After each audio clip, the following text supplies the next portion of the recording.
Hey everybody, it's Chugga Conroy. Welcome back to more Okamiden. In the last episode, we got to the depths of the Moon Tribe ruins, deeper than we have ever climbed. Or, climbed? Dug? Walked? That sounds so much less interesting. Anyway, in this episode, we are going to be going deeper down. Now, first off, we have a missable creature right here, which is the Green Fairy / Green Wildfire. You want to get that right off the bat. Now, right here, we have a fan right there that is blocking the way. However, using wind does not do anything against... Actually, yes, it does do stuff against it. What the heck did I... What was I saying? Ugh. So, right over here. Now, you actually want to go over this way before doing anything else, because going over this way is a dead end, and me being compulsive as I am, the dead end always seems to contain treasure, which is journal number 7. Is there a connection between the two men? So, I don't want to think about Waka and connecting between another man. I don't know. Something about that just rubs me the wrong way. And of course I use the word rubs for that. I don't know why I'm just making jokes about every little thing. But we're going to go down here. And we have this propeller that's blowing against us. So let's blow right back. And now I'm talking about blowing. I don't know. I am making all the wrong word choices in this video. I know that some of you like that right off the bat, but let's not overdo it, just in case. So, I'm going to do that. And there's actually quite a bit of stuff that we need to do here. Now, like I said, a lot of missable collectibles. That is the last journal we need to worry about for a while. But, aside from that, there are two other creatures that we need to be looking out for. There is the Green Wildfire, of course, but I believe the next... Whoa, forgot how this area looked. Look at how much you can actually see. It's actually really cool. I don't know, I find this really, really cool, just like how much you can actually see here. Now, doing that is going to activate the source of lightning, so we need that. Going to put Kuro down, and right there, we have ourselves a new enemy. Wait, what? Oh, no, don't tell me I have to be standing on this, don't I? Okay. Gonna hit myself in editing when I have to do the effect for that. Okay. So that over there is called a redhead, believe it or not, and you guys all know how much I love redheads. Okay, I had to. But we need to have Kuro go over there and collect that. And that redhead is finally going after him, so let's power slash him. Nope, actually, what the heck am I talking about? I have lightning. Kill it with thunder! Even though thunder can't kill stuff. Okay, power slashed it. Okay. You need to make sure that your bestiary does pick that up, because if it does not, of course, that is bad things-ish. So, I will say, even though I kind of like the atmosphere of the upper area of the Moon Tribe Ruins a bit better, I do like this area, too, in a different way. It just... The other area is very... I guess, more eerie and just really does feel like the remains of an ancient civilization that's fallen. But this one feels a bit more... you would use the word epic, but people say everything's epic these days. And when I say everything, I mean literally everything. Everything from taco salads to their glass of chocolate milk. They say everything is epic. Then again, I don't know. I think I probably would use the word epic to describe taco salads. I don't know. But, now that we got that, let's get no damage up on... Okay, seriously, camera, cooperate with me, please. Thank you. I'm saying please and thank you, game. I'm being polite to you today, so be polite to me. As we've established, lightning does not hurt these guys, so you need to make sure that they are not in the path of what you are drawing. So we need to connect you. Just keep connecting these nodes of electricity, and then eventually you will be able to do a Super Node Ultra Turbo Championship Edition, in true Capcom style, on that door. Thus, opening the way for us. So, more clever puzzles. I suppose nothing that you couldn't really do with the fire or water, but hey, I know it's basically a reskin power, but not always a bad thing. I do like lightning. Right over here, pressing this is going to disable one of the fans. Can we actually blow against this one? I'm kind of curious. No, actually, yes I can. Okay. Second, I didn't think I could. I was just like, wait, why is it only turning one of them off? I guess I don't remember that puzzle too well, even though I try to at least have a general idea of what I'm doing, even though it doesn't always work, clearly. And that will... Aw, look at how sad those fans are! I feel sorry for poor Mr. Fan. Look at that! Did you see how much they wept? It just like, I stepped on the Switch and they're just like, "Aw, I'm just gonna quit trying. I don't even care that I got a job to do." Let's see, there's something written here. Check if the doll has been transported to the hangar. Interesting text. Again, has a lot more meaning if you've actually played Okamiden before, but... That poor little Mr. Fan. Why am I being so sad over a fan? What am I? Let's just grab that. Power slash U. Don't like you, get out of here. And of course I can't damage them. Don't know why I tried using my divine instrument, because I've established that doesn't work. No, don't bring up the brush. Okay, so. After all that, I don't really have much to talk about here while I'm just power slashing these things repeatedly, so I guess I could talk about something else. Is that I would like to talk more about the unused content that was uncovered here by our good friend Rabbit Abid.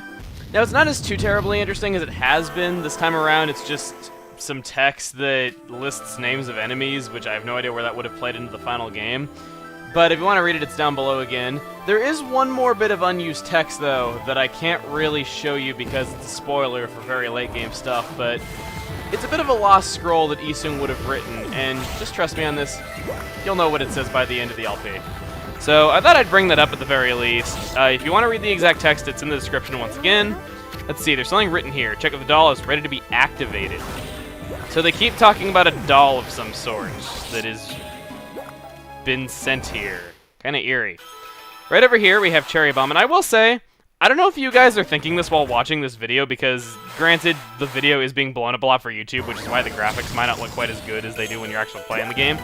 But this is an area where I am just blown away by the visuals. The fact that this is just a DS game, that you can play this on an original DS and it looks like this, it just blows me away the stuff they were able to accomplish for Okamiden. Considering that Okamiden, from what I understand, didn't have too high of a budget because of how much money they lost on Okami, I'm just amazed by what they pulled off. But with that, we got ourselves a level up! Remember, kids, praise the dev team, get the difficulty lowered. So that gives us 8 solar units and 8 ink pots out of 10 each, so just 2 more ink pots and 2 more solar units to go. Not bad. So right up here, we got this. We are going to want to let Kuro off right over here, just saying. We have these phantom shears that are not going to activate until we start guiding Kuro across. Kuro fell? Since when can Kuro fall? He can fly. Okay, I guess that it's not until he's actually moving that he starts flying, but still. I don't know, I thought that was weird. Just like, since when are you able to fall? You can freaking fly. Freaking wuss. Ah! He cut Kuro! Let's, draw that up there, okay. And that is going to lower those 2 spikes for us, and now we can press forward. So, yeah, okay. That could have been bad, because Kuro, I think, had 2 units of health left, and I just am really, really freaked out by the fact that it's an instant game over if you, if your partner loses all their health. So, right over here is kind of a unique area. Go in one door and you'll come out of another. So, you can pay attention to the map on the bottom screen if you want to see what it is you're supposed to be doing. If you want to know the easy solution to this area, if you see one of these little moon things in front of the door, this will always take you to where you're supposed to go. However, of course, me being compulsive like I always am, I never want to go to where I'm supposed to go because I want to get this bead key, which is needed for opening a door later on. So, of course, even though you are supposed to go this way, doesn't mean that I always will because I like collectibles and shiny stuff. Sounded like Dr. Evil there, which is odd because I didn't really get to see Austin Powers as a kid because parents are like, "Oh my god, it's called rated PG-13, which means you need to be 13 to see it." Eh. There we have Journal 8 out of 8. Again, is helping us make sense of it all. Again, these are the worst scientists, real. I mean, god, worst scientists ever. Absolutely deplorable. Their note-taking is awful. How did you ever get through college with no taking skills like that? I don't know. So right here, we do have an area where we can use a bead key to go further. However, I do want to make sure that I am not missing anything, so I'll be right back. I skipped a chest that was in plain sight just beyond the entrance to that place, which contains a whale fig, which is a missable collectible. So for those of you that were shutting your screens and being like, you idiot, there's a chest right on the screen right now, what the hell are you doing? You're gonna miss stuff! Yeah, I got it. Okay, so now we're gonna go ahead and put the bead key in, turn it into a 69, and that is the key to opening any door. Okay, first hammer and hoe. Now that I really do need to start watching what I'm saying, because I'm just coming off really terrible now. So, we have another floor that looks similar to the one above us. Okay, yeah, you want to not to do the stuff that I am doing. It's one of my Italian. What's it say? The path is revealed only to those of the Moon Tribe. Guess something here that only I can see. So, let's,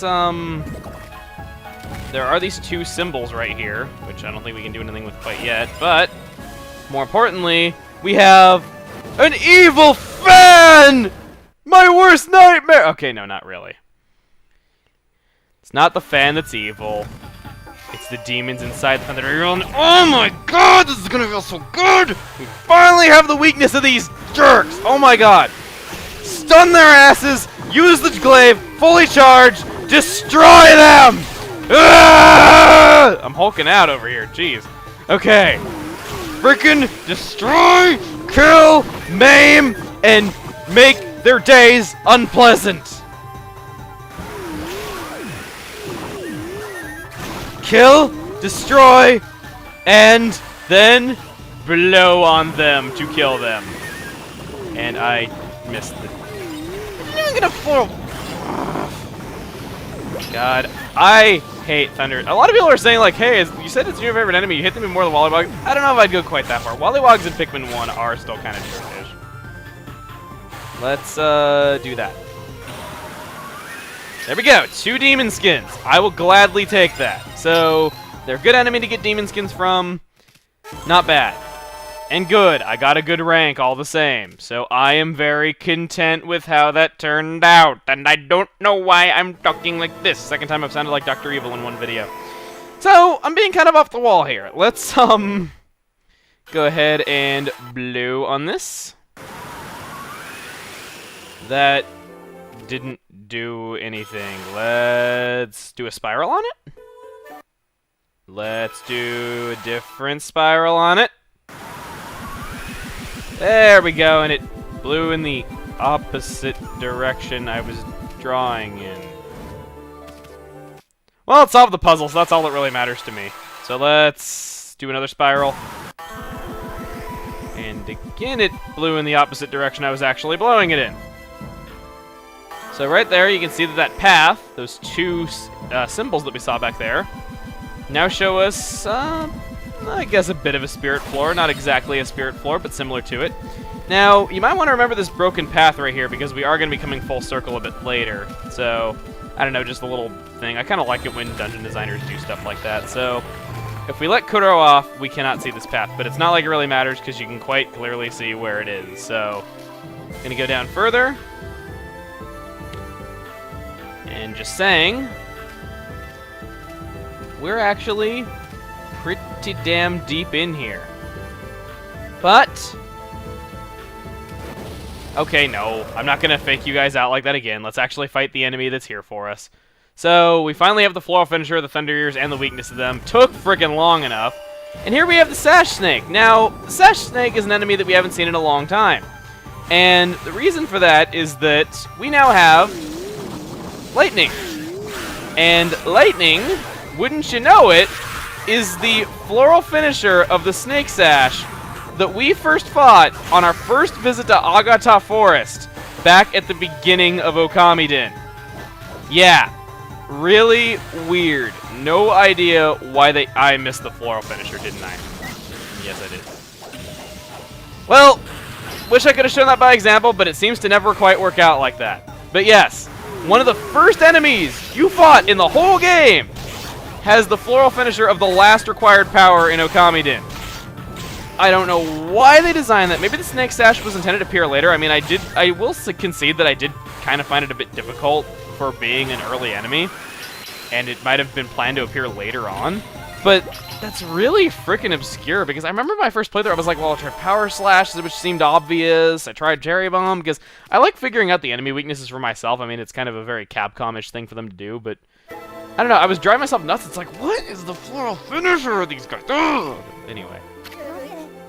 Man, another security system? I bet there's another hint somewhere around here, dude. Now, can we activate it with nothing on it?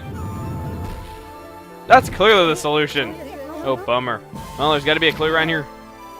Come on, we can find it. Well, how about we go search for that in the next episode, okay? Now I'm going to really be doing it. Next time on Okamiden, we'll be checking that out. See you guys then.